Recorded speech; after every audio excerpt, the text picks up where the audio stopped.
ഇപ്പോഴത്തെ യുവതലമുറ വായിച്ച് മുന്നോട്ട് വന്നപ്പോഴാണ് സത്യത്തിൽ നമ്മുടെ പുസ്തക വിപണി തന്നെ ഒന്ന് ഉണർന്നത്.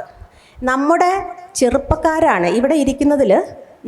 ഈ ചെറുപ്പക്കാരായ എൻ്റെ മക്കളുടെ പ്രായമുള്ള കുട്ടികളാണ് സത്യത്തിൽ അവരുടെ ഇക്വാളിറ്റിയെക്കുറിച്ച്, സമൂഹത്തിലുള്ള ഇക്വിറ്റിയെക്കുറിച്ച് ഒക്കെ അവരുടെ മുതിർന്നവരെ തന്നെ പറഞ്ഞു മനസ്സിലാക്കി. ഇന്ന് പുസ്തകം വായിക്കുന്നവരിൽ ഏറെ പേരും ചെറുപ്പക്കാരാണ്. പുസ്തകം വില കൊടുത്ത് വാങ്ങിക്കുന്നവരിൽ ഏറെ പേരും ചെറുപ്പക്കാരാണ്.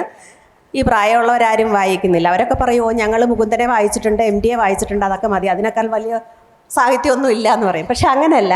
ഇപ്പോൾ ചെറുപ്പക്കാരാണ് മുന്നോട്ട് വരുന്നത്. ചെറുപ്പക്കാരത് പുസ്തകം വാങ്ങുന്നു, വായിക്കുന്നു, അതിനെ ചർച്ച ചെയ്യുന്നു, ചോദ്യം ചെയ്യുന്നു. അതാണ് സത്യത്തിൽ ഒരു എഴുത്തുകാരി എന്നുള്ള രീതിയിൽ, ഒരു എഴുത്താൽ ജെൻഡറില്ല, എഴുതുന്ന ആൾ എന്ന നിലയിൽ സത്യത്തിൽ ഏറ്റവും വലിയ ആഹ്ലാദം പകരേണ്ടത് എന്നുള്ളതാണ്.